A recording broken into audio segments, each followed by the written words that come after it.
कुबेर अपने गांव का सबसे अमीर व्यक्ति था। गाड़ी के पास में और ले जाइए लगी कुर्ती और पिस्तौल और लोबर।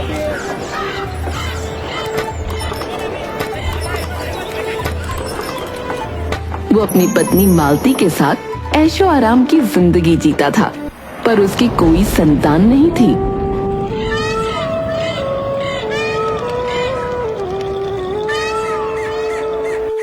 कई वर्षों बाद उसके यहाँ बेटे का जन्म हुआ। मालती ने उसका नाम शिवा रखा। अरे मेरा प्यारा शिवा, वो उसे बहुत प्यार करती है। मैंने तो कभी सोचा भी नहीं था कि भैया के घर में कभी संतान का जन्म होगा। मैंने तो सोचा था मैं अपने बेटे अजय को भैया की जायदाद का मालिक बना दूंगा। अरे आप रहने दीजिए, ये काम आपको पहले करना चाहिए था। मैं तो कह रही थी हम अजय को उन्हें गोद दे देते हैं, पर आपने मेरी एक ना सुनी। अब हमें भैया भाभी की चमचागिरी करते हुए जिंदगी बितानी पड़ेगी। शिवा के जन्म के बाद कुबेर का कारोबार खूब चलने लगा। उसने गांव में एक बहुत बड़ी हवेली बनवा ली। सुनिए, शिवा साइकिल की जिद कर रहा था। अभी वो छोटा है। 10 साल का हो गया है जी, अब नहीं गिरेगा।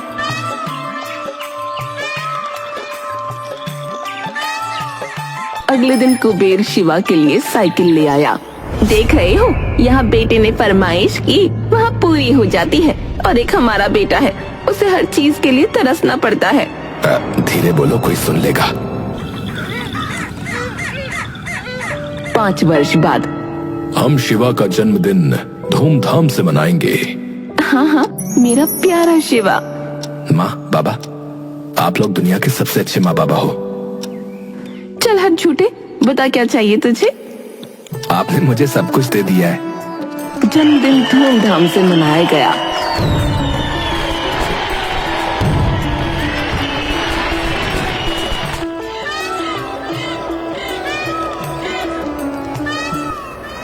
जी, आपने कुछ सोचा कि नहीं? नंदलाल उसके कान में कुछ कहता है।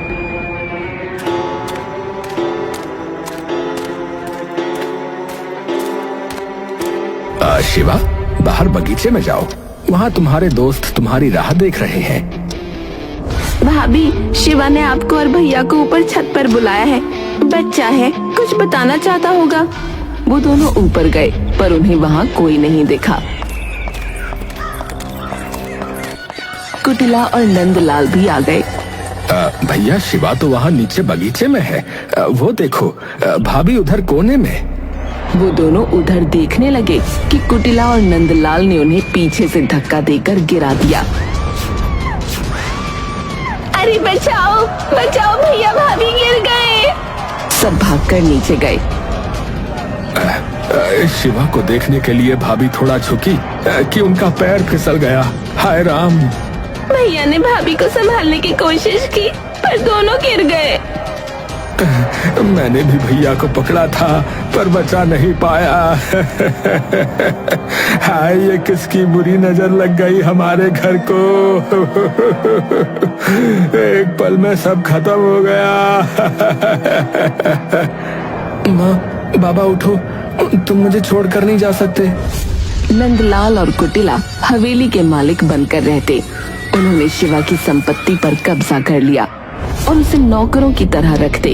अरे खड़ा क्या है? अजय के लिए शरबत लेकर आ।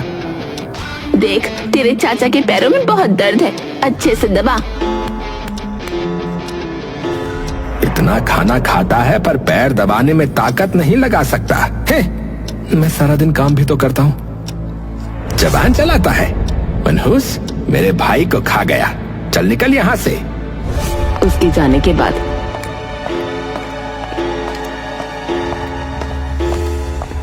सुनिए जी, अब इसकी जबान चलने लगी है कि हमारे लिए मुसीबत न खड़ी कर दे। इसे इस घर से निकालना पड़ेगा। इसे भी इसके माँ बाप की तरह छत से धक्का देकर मार दूं? हैं? नहीं, लोगों को शक हो जाएगा। इसके लिए कुछ और करना होगा। शिवा ने दरवाजे के पीछे छुपकर उनकी बातें सुन ली। कौन है वहाँ? मैं हूँ शिवा। मैं तुम दोनों को चाचा चाची समझता था, पर तुमने मेरे माँ बाबा को मार डाला। अजी से तो सच्चाई पता चल गई। तुझे भी मार देता हूँ। रुक, मैं तुम दोनों को छोड़ूंगा नहीं, बदला जरूर लूंगा, बता रहा हूं बदला जरूर लूंगा। वो घर से भाग गया और 2 दिन तक लगातार चलता रहा।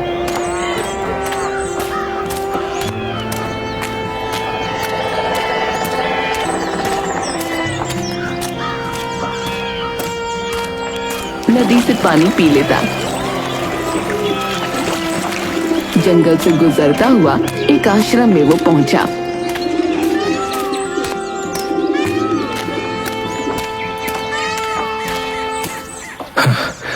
कोई है? पानी मिलेगा? बहुत प्यास लगी है।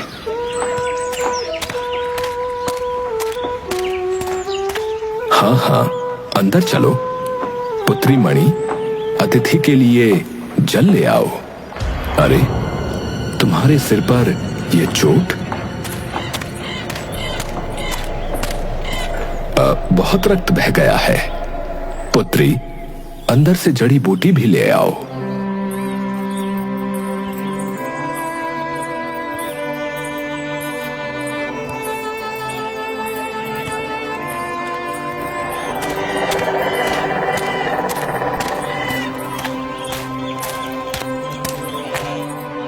गुरु ने उसके माथे पर जड़ी लगाई।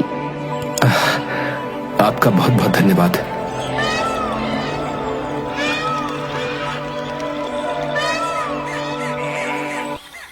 पिताजी, भोजन तैयार है। आओ, तुम भी हमारे साथ भोजन करो, फिर चले जाना। तुम्हारा नाम क्या है पुत्र? जी शिवा। हर हर महादेव। आज तुम्हारे रूप में महादेव स्वयं मेरी कुटिया में पधारे हैं। जी, मैं तो एक साधारण मनुष्य हूँ। आज के लिए तुम मेरी इस कुटिया में रहो, मुझे अच्छा लगेगा।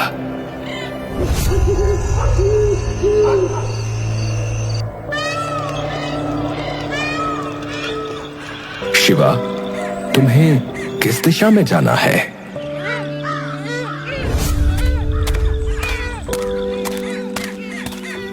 अब मैं नहीं जानता कि मुझे कहाँ जाना है।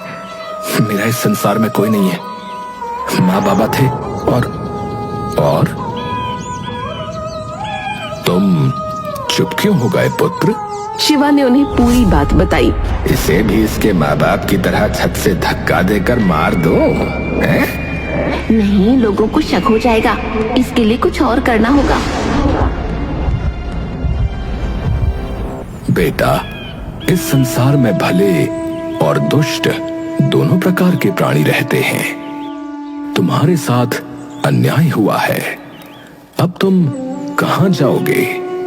नहीं जानता। यदि तुम इस आश्रम में रहना चाहो तो मुझे कोई आपत्ति नहीं है। मेरी धर्म पत्नी की मृत्यु हो चुकी है। इतने बड़े आश्रम में केवल मैं और मेरी पुत्री मणि ही रहते हैं। मेरे पास रहने का कोई स्थान नहीं है। यहाँ रहना ही ठीक होगा। गुरुजी, मैं यहाँ रहकर आपकी सेवा करूंगा।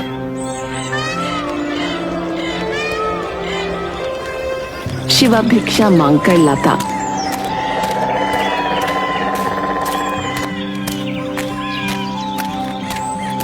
लकड़ियां काट कर लाता, सभी काम करता।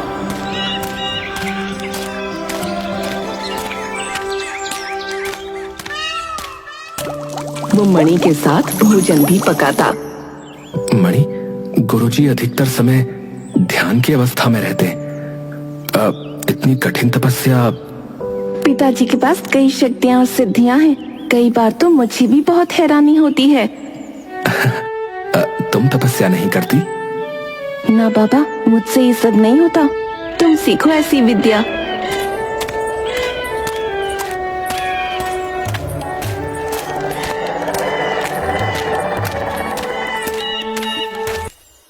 रात को सपने में शिवा को अपने मृत माँ बाबा दिखाई दिए।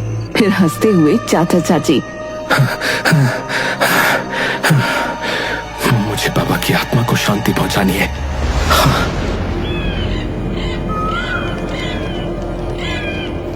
गुरुजी, मणि ने बताया कि आपके पास बहुत सी बड़ी बड़ी शक्तियां हैं।